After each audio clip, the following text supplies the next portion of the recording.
예수님은 병자를 고치시고 기적을 행할 때마다 꼭 강조하신 분야가 있어요. 내 믿음이 크도다. 내 믿음대로 될지어다. 히브리서 11장은 믿음의 사람이 19명 나옵니다. 19명의 사람들이 기사와 이적을 행하고 능력을 행했는데 그 19명의 사람들이 행한 기적을 말하면서 그 사람들을 이야기하기, 믿음의 사람을 말하기 전에 1절과 2절에서 왜 하나님이 믿음을 통하여 이런 기적을 행하셨는가, 믿음이 무엇인가를 정의하고 있어요. 19명의 사람이 등장하는 히브리서 11장이 아니라 여러분과 제가 20번째 믿음의 사람들 되기를 바랍니다. 여러분과 내가 20번째로 올라가는 믿음의 주인공들. 옆에 분에게 한번 선포합시다. 당신과 나는 믿음의 주인공들, 20번째 주인공들. 아이, 크게 따라서 하세요. 믿음으로 심차게 선포하는 것 좋습니다. 20번째 올라가시기 바랍니다. 19명의 사람이 등장을 하는데 20번째 믿음의 주인공이 누구일까요? 오늘 예배드리는 여러분과 접니다. 제가 물어보면 여러분 한번 크게 대답을 하세요. 20번째 믿음의 주인공이 누구일까요? 하면 접니다 하고 대답하는 거예요. 할렐루야. 20번째 믿음의 주인공이 누구일까요? 할렐루야. 박수로. 20번째 믿음의 주인공들은 기적이 일어나요. 이 땅을 정복합니다. 그러면 믿음이 뭐냐고 하는 걸 히브리서 11장 1절과 2절에서 정의하고 6절에서는 그런 믿음의 사람들에게 하나님이 기적을 주시겠다는 거예요. 놀라운 축복을 주시겠다는 겁니다. 그러면 첫째로 우리는 믿음의 사람 20번째로 올라가야 되는데 어떤 믿음을 말하고 있습니까? 첫째로 믿음의 사람은 마음의 실상을 품으라는 겁니다. 믿음은 바라는 것들의 실상이요. 오늘 1절 말씀이에요. 믿음은 바라는 것들의 실상이요. 이 실상이란 말은 비전과 꿈을 말합니다. 그러니까 내가 마음의 실상을 갖는다고 하는 믿음은 결국 꿈을 가지고 비전을 갖는다고는 말씀. 그 믿음의 비전을 가지고 꿈을 가지고 나가는 사람들에게 기적이 납니다. 그래서 우리는 어디다가 그 믿음의 실상을 가져야 되느냐? 하나님의 말씀에다가 실상을 가져야 돼요. 이 하나님의 말씀은, 여기 있는 이 말씀은 하나님의 기적으로 가득 차 있습니다. 하나님의 축복으로 가득 차 있습니다. 하나님의 역사로 가득 차 있습니다. 이 말씀에 있는 기적과 축복을 내가 실상으로 가져야 된다는 거예요. 그 말은 내가 이 말씀에 있는 기적과 축복을 나의 비전으로 받아들여야 된다는 거예요. 내가 이 말씀에 있는 기적을 내가 받아들이는 순간 나에게 기적이 납니다. 믿음의 사람입니다. 할렐루야. 자, 그러면 이 말씀에 있는 기적과 축복을 내가 비전으로 받아들일 때, 여러분, 내가 일을 해도, 사업을 해도, 직장을 다녀도, 무엇을 해도 믿음의 실상을 가지고 하는 사람과 그 믿음의 실상이 없는 사람과는 하늘과 땅의 차이가 납니다. 내가 사업을 합니다. 내가 일을 합니다. 내가 공부를 합니다. 내가 사업장을 운영합니다. 직장생활을 합니다. 그래도 믿음의 실상, 비전과 꿈을 가지고 하는 사람은 이 말씀에 있는 비전을 믿기 때문에 하나님이 나를 풍성한 축복으로 인도하십니다. 하나님이 내게, 혹시 여러분 빚이 있는지 없는지 알 수 없지만 혹시 내가 빚을 진 거 있다 할지라도 하나님이 내 빚을 다 처리하실 줄로 믿습니다. 할렐루야. 하나님은 나의 삶을 축복하십니다. 내 몸에 약함이 있어도 하나님은 나를 건강케 하십니다. 이 비전의 실상을 가져야 된다는 거예요. 안 되는 실상, 안 되는 비전만 갖고 살면 안 됩니다. 여러분,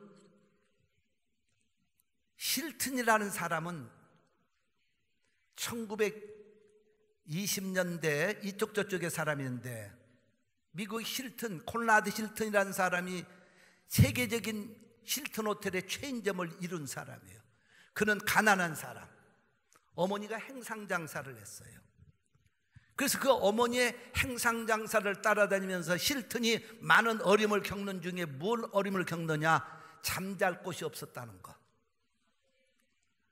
그래서 어떤 때는 밤하늘을 지붕 삼아 잠을 자기도 합니다. 그런 어려움을 겪으면서 콘라드 힐튼이 무슨 생각을 하는 거니? 야, 모든 사람이 편하게 잠잘 수 있는 집이 있으면 좋겠다. 그런데 그 어머니가 돌아가시고 힐튼이 어느 날도 그런 외로움 속에서 무슨 비전을 갖는 거니? 히브리서 11장 1절의 말씀에 비전이 들어왔습니다.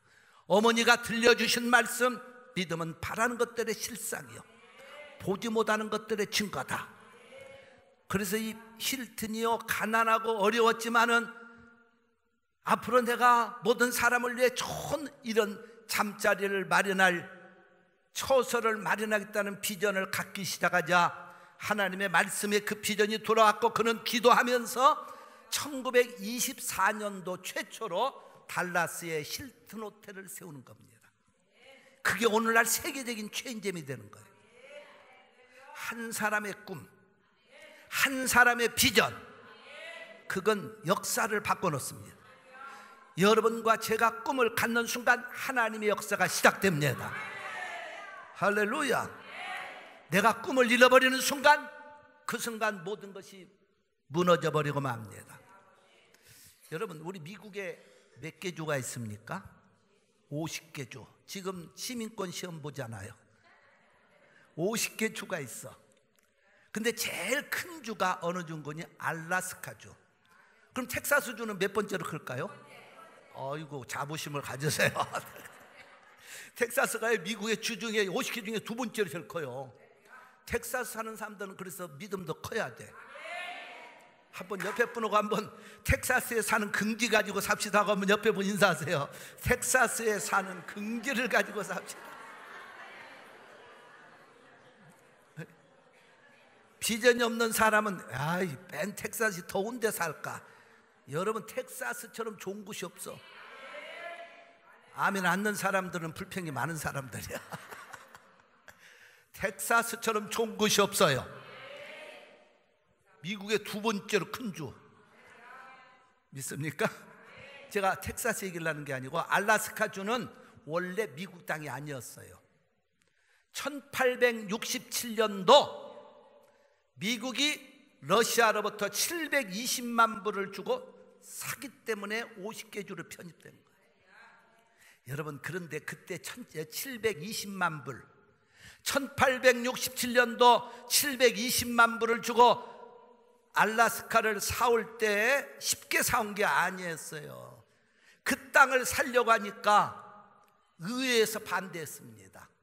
미국 의회에서. 왜 반대했느냐? 그 땅은 쓸모없는 땅이다.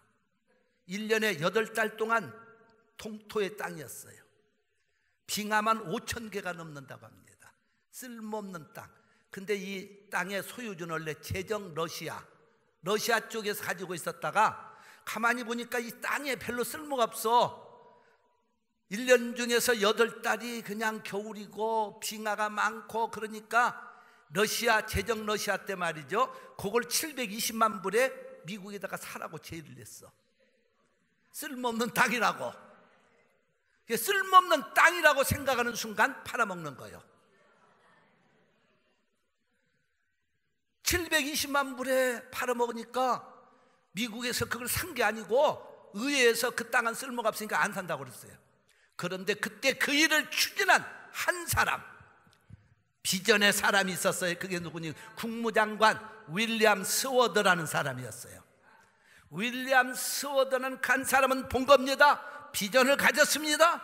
그리고 의회와 싸우면서 진짜 어려움을 극복하면서도 이 사람이 비전을 가지고 알래스카를 720만 불에 사버린 거예요. 그것이 근세기에 와서는 천문학적인 돈으로 환산할 수 없는 땅. 19세기부터 금이 나오고 은이 나오고 가스가 터지고 관광 자원은 천문학적인 돈을 주고 환산할 수 없는 땅. 한 사람의 그 비전과 꿈은요, 미국 땅의 50번째 최고의 복된 주로 만들었어. 그 지금 거기에서 한 1년만 살면 가정당 한 사람당 1,000불 이상씩 준다고 하더라고. 애기들 많이 한 10명만 내가지고 나가지고 거기 가서 사세요. 그러면 1년에 10,000불씩 벌지 몰라. 나도 들은 얘기예요. 우리 저 갈라스카에서 살다가 이사 온 우리 이 집사님한테 들은 얘기예요. 어마어마한 땅, 그걸 720만 불에 팔아먹었으니 쓸모없다고 생각하는 순간 쓸모없는 땅, 쓸모가 있다고 생각하는 순간 쓸모있는 땅. 비전은 이렇게 놀라운 거예요. 여러분이 삶을 향하여 내가 안 된다고 하면 안 되는 겁니다. 된다고 하면 됩니다. 믿으시면 아멘. 하나님을 믿는 사람들은 말씀에 있는 기적과 축복을 내 것으로 믿고 선포하는 겁니다. 그래서 빌립보 2장 13절에 가보니까 너희 안에서 행하시는 이는 하나님이시니 자기의 기쁘신 뜻을 위하여 너희로 소원을 두고 행하게 하시나니. 우리 말씀을 한번 선포합니다. 시작. 너희 안에서 행하시는 이는 하나님이시니 자기의 기쁘신 뜻을 위하여 너희로 소원을 두고 행하게 하시나니. 너희 안이 누굽니까? 내 안이에요. 우리 성도들의 안에서 행하시는 분이 하나님이시라며 여러분과 나의 소원을 이루십니다. 비전을 이루십니다. 할렐루야. 그래서 잠언 29장 18절에 가보니까 또 한 번 말씀을 선포합니다. 시작. 묵시가 없으면 백성이 방자에 행하지와 율법을 지키는 자는 복이 있느니라. 묵시란 말은 이 성경에서 영어 성경 원문에서는 비전을 말합니다. 비전이 없는 사람은 망할 짓만, 방자에 행한단 말은 망할 짓만 행한다는 거예요. 그러나 비전을 가진 사람은 복이 있느니라. 믿음의 실상이 대단히 중요한 거예요. 먼저 우리 마음에 지금 내 현실이 어려워요. 내 몸에 병이 있어요. 지금 빚이 있어요. 해결할 문제가 있어도 그것 바라보고 그 비전 가운데 붙들려 있는 사람은 그걸로 끝납니다. 아무리 그럴지라도 하나님 말씀에 있는 기적과 축복은 나를 인도하시리라. 내 빛을 털어내시고 내 몸의 약함을 거둬가 주시고 이 믿음 가지고 나가시기를 주의 이름으로 축원합니다. 축원합니다. 할렐루야. 두 번째로 믿음의 승리자들 누굽니까? 20번째 주인공을 지금 말하고 있어요. 여러분과 전대. 두 번째로 마음의 그 실상을 이제는 입으로 선포하라는 거예요. 믿음은 바라는 것들의 실상이요 보지 못하는 것들의 증거다. 증거란 말은 말하고 있다는 겁니다. 자, 여러분 보세요. 우리가 눈으로 보는 걸 말하는 건 믿음이 아니에요. 귀로 들은 걸 말하는 건 믿음이 아니에요. 내가 손으로 잡은 걸 말하는 건 믿음이 아닙니다. 보지 못하는 것의 증거. 내가 듣지 못했어도 손을 안 잡았어도 하나님 말씀에 있는 기적을 선포한다는 거예요. 말에는 놀라운 능력이 있어요. 말에는 기적이 일어납니다. 함성을 질러야 돼요. 나는 주 안에서 된다고 함성을 질러야 돼요. 할렐루야. 말에는 그만큼 능력 있고 기적이 실려 있기 때문에. 여러분 보세요. 창세기 17장에 가보면 아브람, 믿음의 조상 아브라함이 원래 이름은 아브람이에요. 아브람. 부인의 이름은 사레. 근데 아기를 못 낳았잖아요. 100살이 다 되도록. 그때 하나님이 이름을 개명하면서 아브라함, 그 말의 의미는 많은 자식을 낳을 아비가 될 것이다. 사라, 그 말은 많은 아이를 낳을 어미가 될 것이다. 그러니까 아브람에서 아브라함으로, 사레에서 사라로 이름을 딱 개명해 놓으니까 사람들이 아브라함 그러면은 자식 많이 낳을 분, 사라 하면 자식 많이 낳을 어머니. 말끝마당 막 자식 많이, 지금 자식 하나도 없는데 막 말끝마당 자식 많이 낳았다고 하니까 아니 100살이 될 때부터 자식을 낳아가지고선 열국의 아비가 되고 어미가 됩니다. 그렇다고 옆에 분 보고 자식 많이 낳을 어머니 하고 인사하지는 마시고 그 이름 따라서 말로 선포하니까 그렇게 막 열국의 아비가 되고 열국의 어미가 되는 거예요. 말이라는 건 그렇게 중요한 겁니다. 여러분, 다윗이 골리앗을 이길 때 사무엘상 17장에 가보면요 말싸움에서 이기는 겁니다. 다윗이 골리앗에게 뭐라고 합니까? 너는 칼과 창과 단창을 의지하고 나한테 오거니와 나는 만군의 여호와의 이름 네가 모욕하는 이스라엘 군대 하나님의 이름으로 너한테 가노라. 오늘 여호와께서 너를 내 손에 붙이시느니 내가 너를 쳐서 내 머리를 베고 블레셋 군대의 시체로 오늘날 공중의 새와 땅의 들짐승에 주어 먹게 하겠고 여호와의 구원하심이 칼과 창에 있지 아니함을 이 무리로 알게 하리라. 전쟁은 여호와께 속한 것인 여호와께서 너를 내 손에 붙이시리라. 여러분, 조그만 꼬마 녀석이 골리앗 장술량에서 이런 말을 한다는 게 쉬운 게 아니거든요. 이 골리앗이 가만히 보고 좀 웃더니 너 나 개로 알고 나왔냐? 자기를 개라고 그랬어. 개가 죽었어요. 그러니까 개는 사람 앞에서 죽게 되어 있어. 말싸움에서 지는 겁니다. 우리는 하나님 앞에 이 말이라고 하는 선포, 그래서 오늘 히브리서 11장에서 믿음의 사람이 누구냐? 선포하는 말이 긍정적이라는 거예요. 기적을 선포해야 돼요. 하나님 말씀에 있는 그 역사를 선포해야 돼요. 말이라는 건 대단히 중요해요. 말이라고 하는 것은요, 우리가 딱 선포하는 순간 우리의 귀로 들어갑니다. 그 귀에 들어간 말은 우리 마음으로 갑니다. 그 마음에 쌓여지는 말은 내 삶의 행동으로 갑니다. 그리고 결과를 가져옵니다.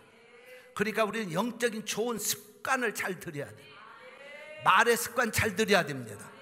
맨날 죽는다는 사람은 일찍 가십니다. 아무리 어려워도 주의 은혜로 된다고 하는 사람은 살아나요. 할렐루야.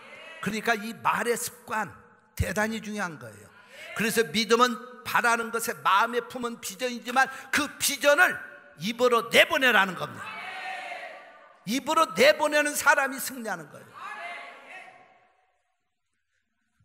유명한 책도 쓴 그 지글러 박사라는 분의 그 이야기를 보면은요, 이름도 특이하지만은 그분이 한 번은 미국의 뉴욕의 지하철역을 가다가 거지가 볼펜 몇 자루 놓고 $1에 팔고 있어요.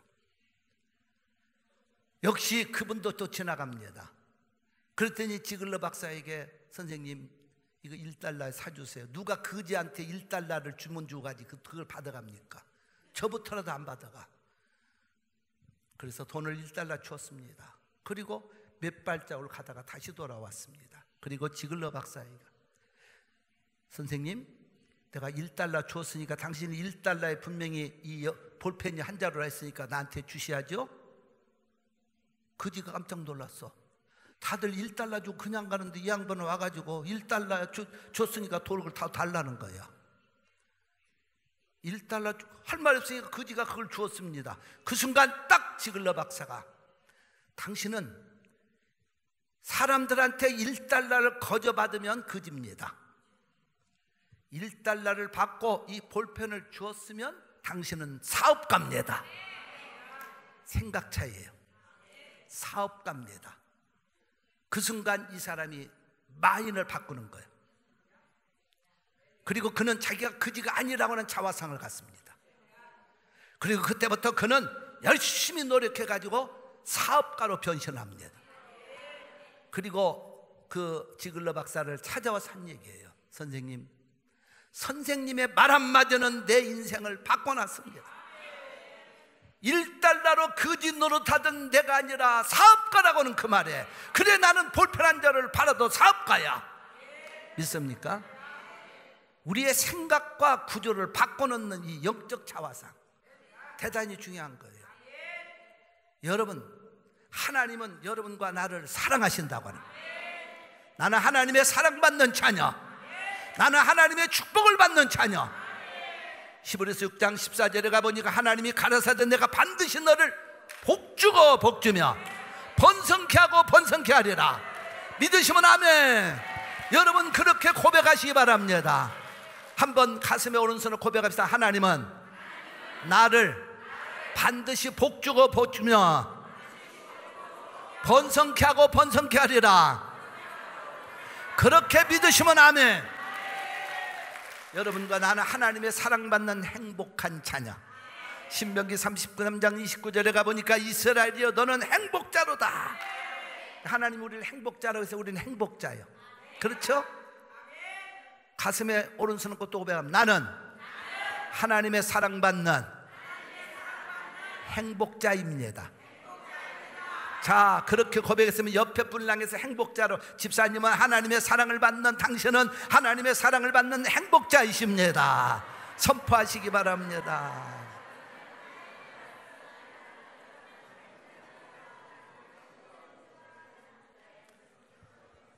성형을 했어도 행복자요, 안 하셨어도 행복자요, 화장을 했어도 행복자요, 안 했어도 행복자요.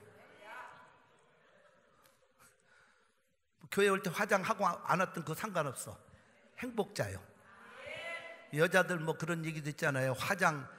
화장을 갖다가 나이로 비유했지 않습니까? 10대들이 화장을 하면 그건 화장이 아니고 개발 세발 그린다고 그래서 치장이라고 그러잖아요. 그래도 화장은 20대, 꽃피는 20대. 그 아멘하는 사람 아무도 없네요, 여러분. 다 20대는 넘은 것 같아. 20대에 화장을 해야 그래도 꽃피는 얼굴에 발라야 무엇을 발라도 예쁘다는 거죠. 20대인 사람만 아멘 하실 거고 30대 화장하는 사람을 뭐라 그래? 분장이라고 그래, 분장. 벌써 30대만 나와. 40대 화장하는 사람을 뭐라 그래? 변장한다고. 50대 화장을 하면 위장을 했다고 그래. 60대 화장을 하면요, 포장을 했대, 포장.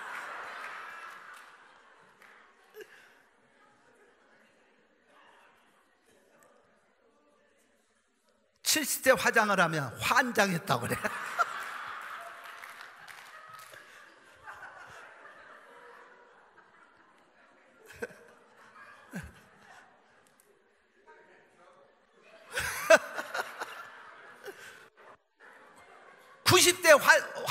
화장을 하면 끝장이야, 끝장. 아, 나이도 늘려줘. 뭘 80대로 가려고 그래요. 80대 죽으면 안 되잖아. 90대는 가야지. 그래서 90대 화장하는 사람은 저 휘내로움에서 끝장한 거예요.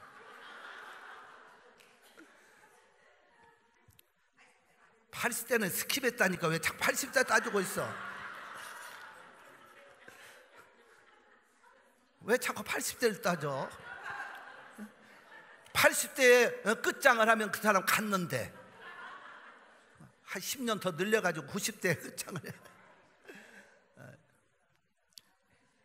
우리가 행복의 조건은 나이에 있지 않아요, 화장에 있지 않아요. 여러분이 믿음의 실상을 가지고 나는 하나님의 사랑받는 행복자, 행복자.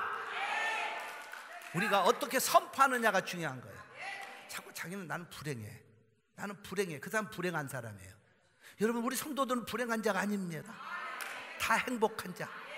믿으시면 아멘. 옆에 분을 보시면서 행복을 한번 집사님은 하나님 사랑받는 멋진 행복자. 시작. 옆으로 앞뒤로 한번 고백하세요. 우리 성가대는 하나님의 사랑받는 행복자들, 우리 성도들은 하나님의 사랑받는 행복자들. 화장을 했든 안 했든 상관없이, 성형수술을 했든 안 했든 상관없이 모두 다 행복자. 믿으시면 아멘. 그래서요, 미국의 유명한 부자였던 카네기는 세 마디는 하지 말라고 그랬어요. 없다 소리 하지 말아라, 잃어버렸다고 하지 말아라, 다 잃어버렸다, 한계가 왔다고 하지 말아라.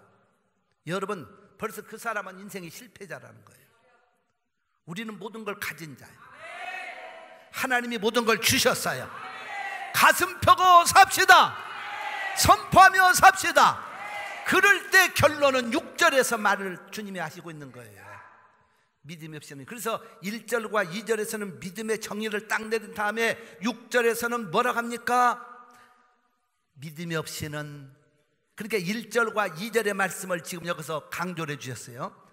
믿음은 바라는 것의 실상이요 보지 못하는 것들의 증거니 이로써 선지들이 증거를 얻었느니라 하셨고, 6절에 보면 믿음이 없이는, 이런 것이 없이는 하나님을 기쁘시게 못하나니 하나님께 나가는 자들은 그가 반드시 자기를 찾는 자들에게 상 주시는 이심을 믿어야 할지니라. 그러니까 그렇게 우리가 믿음의 실상, 비전과 꿈을 가지고 비전을 선포하기 시작하면 하나님은 반드시 우리에게 주신다는 거예요. 여러분, 반드시 하나님을 기쁘시게 하기 때문에 응답을 주십니다. 그렇게 나가시기를 주의 이름으로 축원합니다. 우리는 가슴 펴고 살아야 돼요. 세상이 아무리 어렵고 힘들어도 그것 때문에 우리의 비전과 실상을 잃어버리지 말고 오늘부터 여러분의 생각이 달라지시고 언어가 달라지셔서 아름다운 성도들로 살아가시기를 예수의 이름으로 축원합니다.